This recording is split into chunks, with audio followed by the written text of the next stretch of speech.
అంటే 5000 సంవత్సరాల క్రితం యయాతి మునిమనవడు చంద్రవంశజుడు గాంగేయుడైన బలిరాజు గంగా తీర ప్రాంతాలలో మహారాజుగా పరిపాలన చేస్తుండేవాడు. అతని పట్టపురాణి సుదేష్ణ. వారికి సంతానం లేదు. దీర్ఘతమనుడు అనే మహర్షి అనుగ్రహం వలన క్షేత్రజులైన 6 పుత్రులను కన్నాడు. వారే అంగ, వంగ, కళింగ, సింహ, పుండ్ర, ఆంధ్ర అను పేర్లు గలవారు. గంగానది పారివాహక ప్రాంతాలలో వివిధ రాజ్యాలకు రాజులైనారు. వారి పేర్లే ఆ రాజ్యాలకు వచ్చాయి. ఇదే కళింగ రాజ్య ప్రారంభ చరిత్ర. కళింగుడు అంటే వివాదాస్పదుడు. కళింగం అంటే వివాదములు కలుగుచోటు. కళింగుడు గంగానది దక్షిణ తీర ప్రాంతాన్ని పాలించాడు. ఇదే మన మొదటి కళింగ రాజ్యం. దీర్ఘతమనుడు వేద సూక్తులు రచించాడు. ఋగ్వేదంలోని 1వ మండలంలో 140 నుండి 164 వరకు గల సూక్తులు ఈ ఋషివి. ఋగ్వేదం క్రీస్తు పూర్వం 3000 సంవత్సరాలకు పూర్వవాంగ్మయమని చరిత్రకారుల నిర్ణయం. దీన్ని బట్టి దీర్ఘతమనుడు 5000 సంవత్సరాలకు పూర్వం వాడని చెప్పాలి. ఇతని కుమారుడైన కళింగుడు 5000 సంవత్సరాలకు పూర్వమే కళింగ రాజ్యాన్ని స్థాపించాడన్నది సుస్పష్టం. దీర్ఘతమన ఋషి కళింగ ప్రజలను గూర్చి విపులంగా వివరించాడు. వారు ప్రతిభావంతులని, అడవులను గ్రామాలను దహించి ఆధిపత్యం సంపాదించారని, నెర్మినీలు, త్రైతునులు మొదలగు తెగలను జయించారని, కొందరిని తమలో కలుపుకొని అగ్ని ఆరాధకులుగా చేశారని, ఆ కాలంలోనే కళింగులు వైతరిణీ నది దాటి కటక్ వరకు పాలించారని తెలుస్తుంది. మహాభారతం ప్రకారం వైతరిణి దక్షిణంగా కళింగ రాజ్యం వ్యాపించి ఉండేది. శిశుపాలుడు, దంతవక్త్రుడు కళింగరాజులు. శిశుపాలుని రాజధాని శిశుపాల్ఘర్ భువనేశ్వర్ దగ్గరలో ఉన్నది. దంతవక్త్రుడి రాజధాని దంతపురం నేటి ఆముదాల వలస ప్రక్కన ఉండేది. కురువంశ రారాజైన దుర్యోధనుని భార్య భానుమతి కళింగ దేశపు ఆడపడుచు. మహారథి అయిన కృతాసువు, ఇతని సోదరుడు భానుమంతుడు కురుక్షేత్రంలో కౌరవుల పక్షంలో ఉండి పాండవులతో పోరాడారు.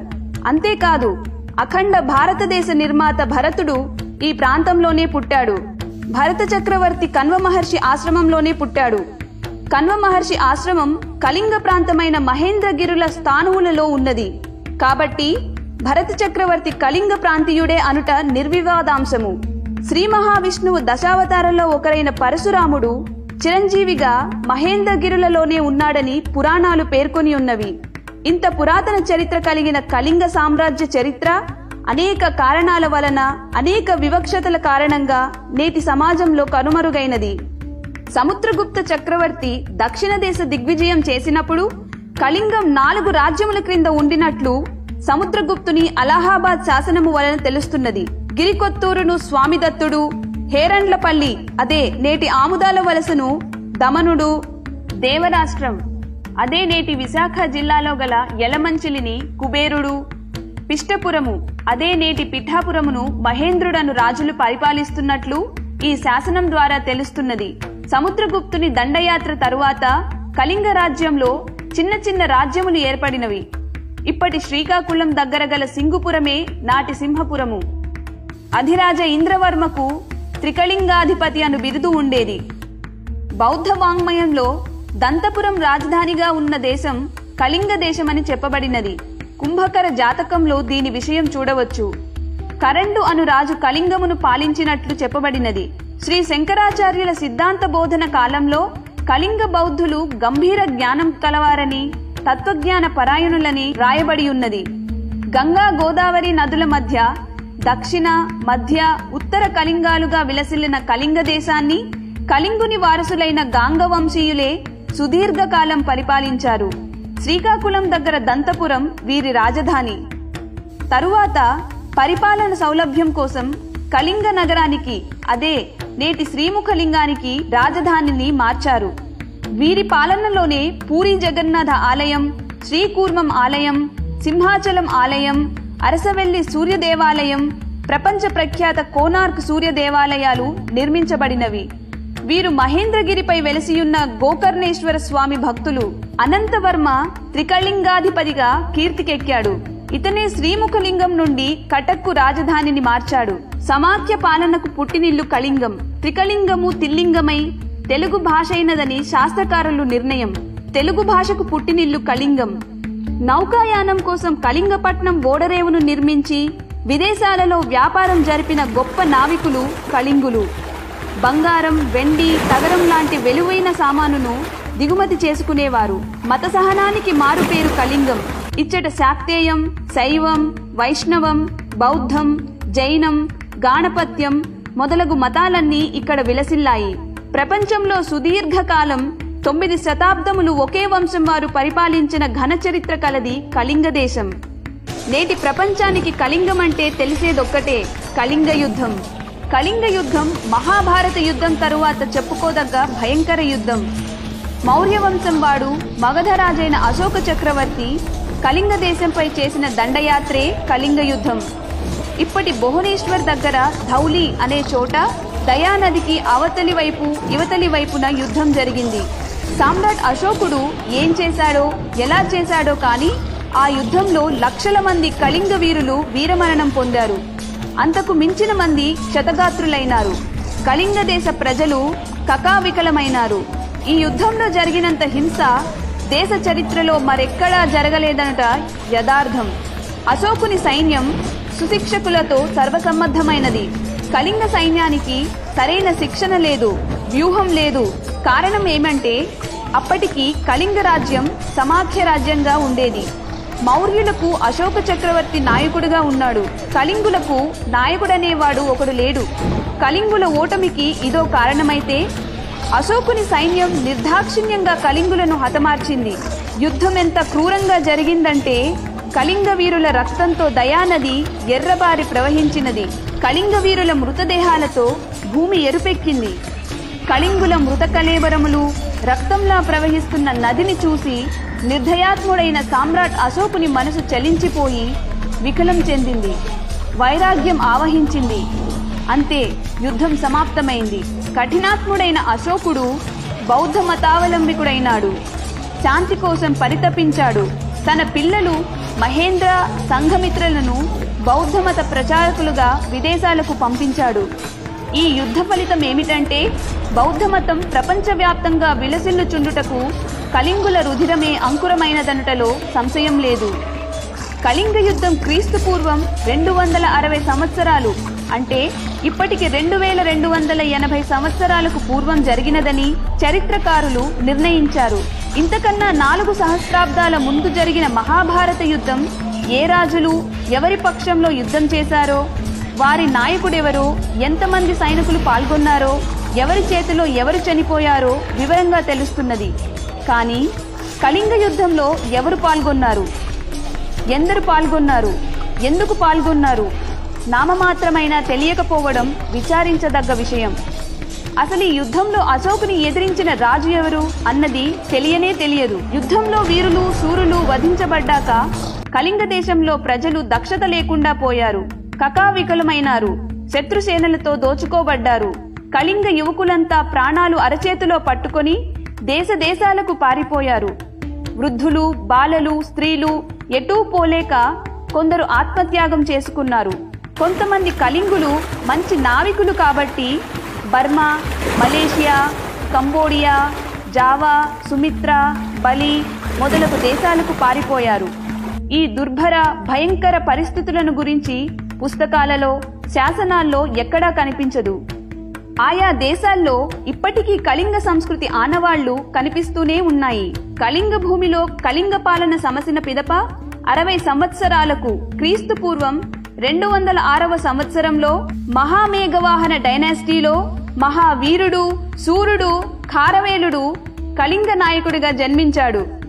కళింగ ప్రాంతంలో ఒక చిన్న రాజ్యానికి రాజై చెల్లాచెదురైన కళింగ వీరులను ఏకం చేసి తన పరాక్రమంతో మొత్తం కళింగ దేశాన్ని జయించాడు. ఆంధ్ర రాజులైన శాతవాహనులతో అనేకసార్లు యుద్ధం చేశాడు.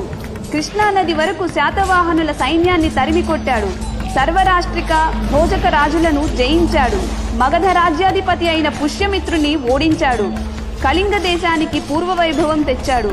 శాతవాహనుడు చంద్రగుప్తునికి సరిసమానుడైన వీరుడు, శూరుడు ఖారవేలుడు. ఇంతటి మహానీయుడైన కళింగ చక్రవర్తి ఖారవేలునికి దేశ చరిత్రలో కనీస గుర్తింపు ఇవ్వకపోవడం బాధాకరం. ఇతను జైను మతాభిలాషి. భువనేశ్వర్ దగ్గర ఉదయగిరి, ఖండగిరి కొండలలో గల రాళ్లను తొలిపించి రాతి గృహాలు నిర్మించి జైన సన్యాసులకు ఇచ్చాడు. ఉదయగిరిలోని హాతిగుంప శాసనం ద్వారా ఖారవేలుని ఉనికి తెలుస్తున్నది. కళింగుడైన ఈ రాజు చరిత్ర ఒడిశా పాఠ్య పుస్తకాలలో కొంచెం కనిపిస్తున్నది. తరువాత కళింగాన్ని శతాబ్దాలు పాలించిన రాజుల కోసం కాని ప్రముఖుల కోసం కాని ఏమీ తెలియకుండా పోయింది కాదు, తెలియకుండా చేశారు.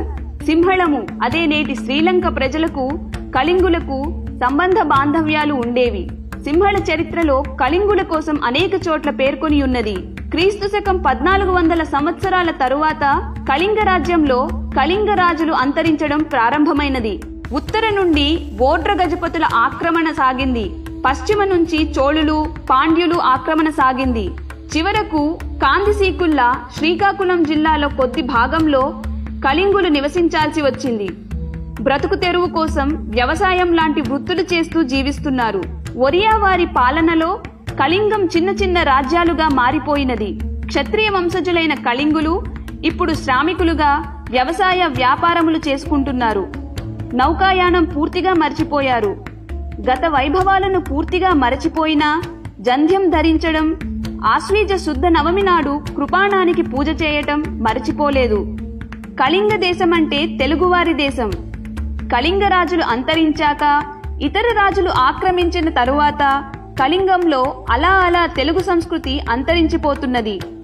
విచారించవలసినది ఏమిటంటే కళింగ రాజులు కనుమరుగైన తరువాత ఉత్తర కళింగాన్ని ఉత్కళి, ఉత్కళగా రూపాంతరం చేసి తరువాత ఒరిస్సా, ఆ తరువాత ఒడిషాగా మార్చేశారు. అశోకునితో యుద్ధం చేసిన కళింగ వీరులు ఎవరంటే ఒరిస్సా వారిగానే ప్రచారం చేయబడుచున్నది. 2200 సంవత్సరాలకు పూర్వం కళింగ యుద్ధం జరిగింది. అప్పటికి ఒరియా అనే భాష గాని ప్రాంతం గాని లేనే లేదు. కళింగ అనే ఒరియా సామాజిక వర్గం కూడా లేదు. అలాంటప్పుడు తెలుగువారైన కళింగులు ఒరియా వారెట్లా అవుతారో పరిశోధకులే చెప్పాలి. కళింగులే కాలక్రమంలో కాళింగులుగా ఒక కులం వారిగా రూపాంతరం చెందారు. వారిలో మంచి మేధావులు, పరిపాలనా దక్షులు, సామాజిక చైతన్యులు, సాహిత్యకారులు ఎందరో ఉన్నారు. అలాగే దక్షిణం నుంచి కూడా అనేక వంశాల రాజులు కళింగాన్ని ఆక్రమించుకున్నారు. అందులో ముఖ్యులు ఆంధ్రులు. వీరు ఒకే తాను ముక్కలు లాంటివారు. కాబట్టి పెద్ద వ్యతిరేకత లేకపోయినా కళింగ చరిత్రకు వీరి వలన చాలా హాని జరిగింది. కళింగులు, ఆంధ్రులు కలిసిమెలిసి ఉన్న ఆంధ్రుల పెత్తనం పెరిగి వారి మాటకు ఎదురు లేకుండా పోయింది. ఆంధ్రుల ఆచార సాంప్రదాయాలు వేరు, పూజలు పండుగలు వేరు, కట్టుబాట్లు నివాసాలు వేరు.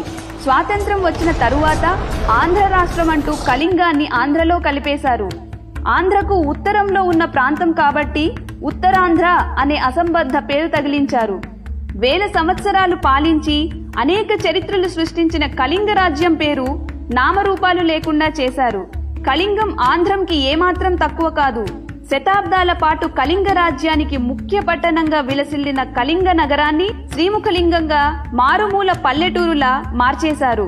బ్రిటిష్ కాలమైన 1927వ సంవత్సరం జూన్ 16, 17, 18 తేదీలలో ఆంధ్రప్రదేశ్ ఇతిహాసిక పరిశోధన మండలి వారు కళింగ నగరమైన శ్రీముఖలింగంలో కళింగ వర్ధంతి ఉత్సవాలు జరిపి కళింగాన్ని భూస్థాపితం చేశారు.